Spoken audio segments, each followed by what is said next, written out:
Hello guys, ചെമ്പനീർ പൂവിൻ്റെ ഇന്നത്തെ episode റിവ്യൂയിലേക്ക് സ്വാഗതം. ശ്രുതിയും കൂട്ടി സച്ചിയും രേവതിയും ശ്രുതിയെ അന്വേഷിച്ചിറങ്ങുകയാണ്. ഓരോ വഴിയും ചെല്ലുമ്പോഴത്തേന് സച്ചി ഇരുന്ന് പറയുന്നുണ്ട്, ഇനി ഒരുപാട് ദൂരമുണ്ട്, എവിടെ ചെന്ന് അന്വേഷിക്കുമെന്ന് ആർക്കറിയാം, ആ പെണ്ണ് മിക്കവാറും ഇവനെ കളഞ്ഞേച്ച് പോയതായിരിക്കുമെന്ന്. അന്നേരം ശ്രുതി പറയും, അങ്ങനെയൊന്നും ആയിരിക്കുകയില്ലെന്ന്. പിന്നല്ലാതെ ജോലിയുണ്ടെന്ന് പറഞ്ഞ് നീ പോയി പാർക്കിൽ കിടന്ന് കൂർക്കം വലിച്ച് ഉറങ്ങിയപ്പോൾ ഓർക്കണമായിരുന്നു പറയും. പിന്നെ അവൾ അതൊന്നും ഓർത്തല്ല പോയത്, വേറെ എവിടെയെങ്കിലും പോയതായിരിക്കും എന്നൊക്കെയാണ് ശ്രുതി പറയുന്നത്. അതൊന്നും ആയിരിക്കില്ല, നിന്റെ കള്ളത്തരം കണ്ട് മനസ്സിലാക്കിയപ്പോൾ അവൾ ചിലപ്പം പോയതായിരിക്കും. ചിലപ്പം ഡൈവോഴ്സ് ചെയ്യാനായിട്ട് വല്ല വക്കീലിനും കാണാൻ പോയതാണെന്ന് ആർക്കറിയാവുന്നു. ഡൈവോഴ്സോ എന്നൊക്കെ ചോദിച്ച് ശ്രുതിക്ക് അങ്ങ് ടെൻഷനാണ്, ശ്രുതി എങ്ങനെ കളഞ്ഞേച്ച് പോകുമെന്ന്. രേവതി മാക്സിമം പറയുന്നുണ്ട്, ഒന്ന് മിണ്ടാതിരിക്കും സച്ചിയേട്ടാ, എന്തൊക്കെ ഈ പറയുന്നതൊക്കെ. പിന്നെ അല്ലാതെ പറയണ്ടേ, ഇവിടെ ഞാനവിടെ ചുമ്മാതിരിക്കേണ്ട സമയത്ത് ഇവനെയും കൊണ്ട് നടക്കുക അവളെ അന്വേഷിച്ച്. ഒന്നാമത് ആ പെണ്ണിനെ എന്നെ കണ്ണെടുത്താൽ കണ്ടുകൂടായിരുന്നു, അവളെയാണ് ഞാൻ അന്വേഷിച്ച് നടക്കേണ്ട ഗതികേട് വന്നിരിക്കുന്നതൊക്കെ സച്ചി പറയും. അപ്പോൾ ശ്രുതി പറയും, നീ ഒറ്റ ഒരുത്തം കാരണമാണ് അവൾ എന്നെ കളഞ്ഞേച്ച് പോയത്, നിനക്ക് ഈ വീഡിയോ ഒക്കെ പിടിച്ച് കാണിക്കേണ്ട വല്ല ആവശ്യം ഉണ്ടായിരുന്നു. എടാ ജോലി ഉണ്ടെന്ന് പറഞ്ഞിട്ട് കള്ളം പറഞ്ഞ് കൂർക്കം വലിച്ച് പാർക്കിൽ കിടന്ന് ഉറങ്ങി പോർക്കണമായിരുന്നു, അതുകൊണ്ട് മാത്രം അവൾ കളഞ്ഞേച്ച് പോയെന്ന് സച്ചിയും പറയും. ഓരോ സ്ഥലത്തൊക്കെ ഇറങ്ങി ഇവർ ഫോട്ടോ കാണിച്ചിട്ട് ശ്രുതിയെ കണ്ടിട്ടുണ്ടോ അറിയാവോ എന്നൊക്കെ ചോദിക്കുന്നുണ്ട്. അവരാരും പറയും കണ്ടിട്ടേ ഇല്ല, അറിയത്തില്ല എന്ന് പറയും. ഇങ്ങനെ ഇവർ അന്വേഷിച്ച് ഓരോ സ്ഥലങ്ങളിലൂടെ നടക്കുകയാണ്. അപ്പോൾ സച്ചി പറയുന്നുണ്ട്, വിമലാൻ്റി ഒന്ന് വിളിച്ചു നോക്കി, അവരുടെ വീട് ഈ ഭാഗത്തെങ്ങാണ്ടാന്നല്ലേ പറഞ്ഞ്, കൃഷ്ണപുരം എന്നല്ലേ പറഞ്ഞിരുന്നേ, അവിടെ ഒന്ന് അന്വേഷിക്കാമല്ലോ, അവരെ ഒന്ന് വിളിക്കാൻ പറയും. അപ്പം രേവതി ഇരുന്ന് വിളിക്കുന്നൊക്കെ ഉണ്ട്. എന്നിട്ട് പറയും, വിളിച്ചിട്ട് കിട്ടുന്നില്ല, എടുക്കുന്നില്ല എന്നൊക്കെ പറയും. പിന്നെ കാണിക്കുന്നത് ശ്രുതിയാണ്. ശ്രുതി വീട്ടിൽ ചെല്ലുമ്പം അമ്മയെ കണ്ട് കെട്ടിപ്പിടിച്ച് കരയുന്നുണ്ട്. എന്താ മോളെ, എന്താ പറ്റിയെന്നൊക്കെ ചോദിക്കുമ്പം ശ്രുതി പറയും, ശ്രുതി എന്നെ ചതിച്ചമ്മേ, ശ്രുതി എല്ലാം നുണയായിരുന്നു പറയുന്നൊക്കെ പറയും. ഉടനെ എന്ത് ചതിച്ചെന്നാ പറയുന്നതെന്ന് ചോദിച്ച് അമ്മ അന്വേഷിക്കുന്നൊക്കെയുണ്ട്.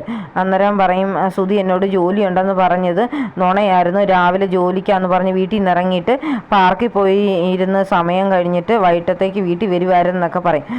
അതിനിപ്പം എന്താ, അവനിപ്പം ജോലിയുണ്ടെന്ന് നിന്നോട് പറയാനുള്ളൊരു ബുദ്ധിമുട്ട് കാണുമായിരിക്കും, നീ എന്തെങ്കിലും വിചാരിച്ചോളോ എന്ന് വിചാരിച്ചായിരിക്കും അവൻ പറഞ്ഞത്.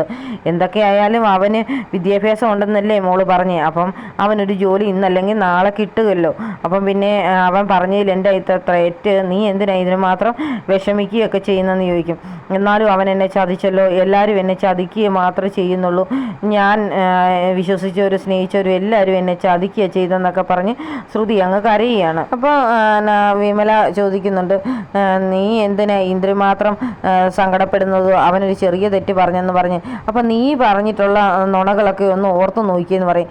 എന്തുമാത്രം നുണകൾ പറഞ്ഞിട്ടാണ് നീ ഇപ്പം അവിടെ നിൽക്കുന്നതെന്ന് ചോദിക്കും. അത് ഞാൻ ശ്രുതിയുടെ കൂടെ ജീവിക്കാനുള്ള ആഗ്രഹം കൊണ്ടല്ലേ അങ്ങനെ പറഞ്ഞത്, അല്ലാതെ എനിക്ക് ആ മനസ്സിൽ അങ്ങനെയൊന്നും ഇല്ല എന്നൊക്കെ പറയും. എന്തൊക്കെ പറഞ്ഞാലും നീ പറഞ്ഞ തെറ്റിനനുസരിച്ചുള്ളത്ര ഒന്നും അവൻ പറഞ്ഞിട്ടില്ല, അപ്പം അവനെയും കളഞ്ഞേച്ച് ഇങ്ങോട്ട് ഓടി വരേണ്ട ഒരാവശ്യമില്ലായിരുന്നു പറയും. അമ്മ എന്നെ കുറ്റപ്പെടുത്തുകയാണോ, എന്നെ ആരും മനസ്സിലാക്കുന്നില്ലല്ലോ, അതുകൊണ്ട് ഞാൻ ഇനി പോകുന്നേ ഇല്ല, ഇവിടെ തന്നെ നിൽക്കുക എന്ന് പറയും. നീ അങ്ങനെ ഇവിടെ നിൽക്കാൻ പറ്റത്തില്ല, നിന്നെ കെട്ടിച്ച് വിട്ടിരിക്കുന്നതല്ലേ, നിനക്ക് ആ വീടാണ് ഇനി നിൻ്റെ വീട്, നീ ഇവിടെ വന്ന് നിൽക്കാൻ പറ്റത്തേ ഇല്ലെന്ന് പറയും.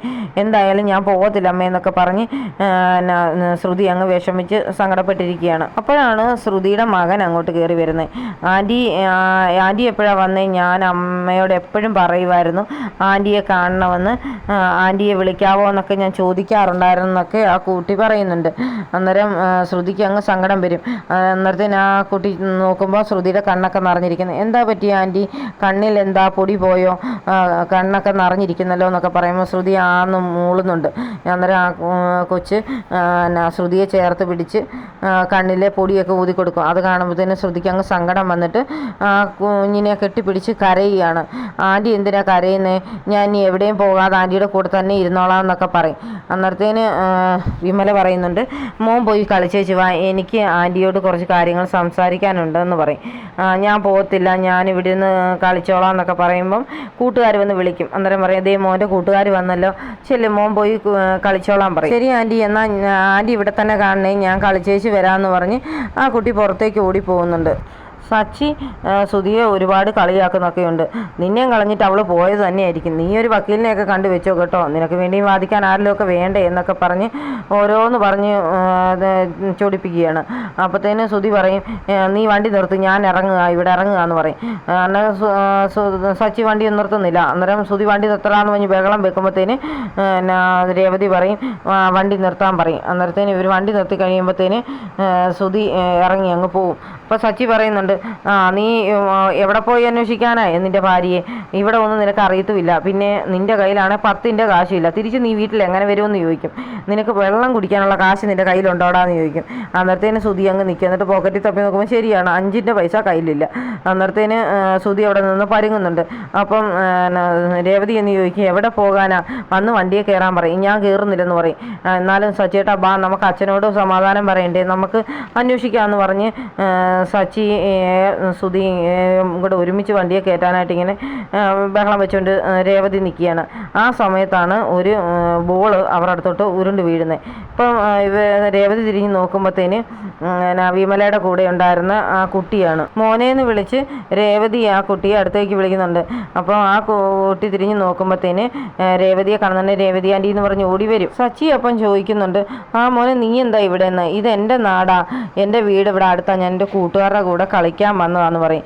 ആണോ? എന്നാൽ സച്ചിയേട്ടാ നമുക്ക് ഇവരുടെ വീട് വരെ പോകാം. വിമലാൻറ്റിയെ നമുക്ക് അന്വേഷിച്ചിട്ട് വിളിച്ചിട്ട് കിട്ടിയില്ലായിരുന്നല്ലോ, അത് കാരണം നമുക്ക് ചെന്ന് ചോദിക്കാം, അവർക്ക് ഇവിടെ ഉള്ളവരെയൊക്കെ അറിയാമായിരിക്കുമല്ലോ എന്ന് പറയും. എന്നാൽ നമുക്ക് അന്വേഷിച്ച് പോകാമെന്ന് പറയും. അന്ന് വണ്ടിയെ കയറാമെന്ന് പറഞ്ഞ് ഇവർ കയറുന്ന ഉടനെ സുധിയോടും സച്ചി പറയുന്നുണ്ട്, എടാ വന്ന് വണ്ടിയെ കയറാൻ. അന്നേരം ആദ്യം നീ പോടാന്നൊക്കെ പറഞ്ഞ് നിന്നെങ്കിലും സുധിക്കറിയാൻ വണ്ടിക്കൂലിയൊന്നും കയ്യിലില്ലല്ലോ, പിന്നെ എങ്ങനെ പോകാൻ? അത് കാരണം സുധിയും പതുക്കെ വന്ന് വണ്ടിക്കകത്തോട്ട് കയറും. ഇവർ വന്ന് വണ്ടിയിൽ ഇങ്ങനെ വിമലയുടെ ശ്രുതിയുടെയും വീട്ടിലോട്ട് വന്ന് കയറുകയാണ്. ശ്രുതി ഇങ്ങനെ കിടന്ന് ഉറങ്ങുകയായിരുന്നു. അപ്പോഴാണ് വണ്ടിയുടെ ഒച്ച കേട്ട് വന്ന് ജനലിക്കൂടെ നോക്കുമ്പോൾ സച്ചിയും രേവതിയും ശ്രുതിയും കൊച്ചും എല്ലാം കൂടെ ഇറങ്ങുന്നത്. ഇവരെല്ലാം കണ്ട് ഞെട്ടിത്തെറിച്ച് നിൽക്കുകയാണ് ശ്രുതി. എന്ത് ചെയ്യണമെന്ന് അറിയത്തില്ല. പിടിക്കപ്പെട്ടോ ദൈവമേ എന്ന് പറഞ്ഞ് നിൽക്കുന്ന ശ്രുതിയുടെ മുഖം കാണിച്ചുകൊണ്ടാണ് ഇന്നത്തെ എപ്പിസോഡ് അവസാനിക്കുന്നത്.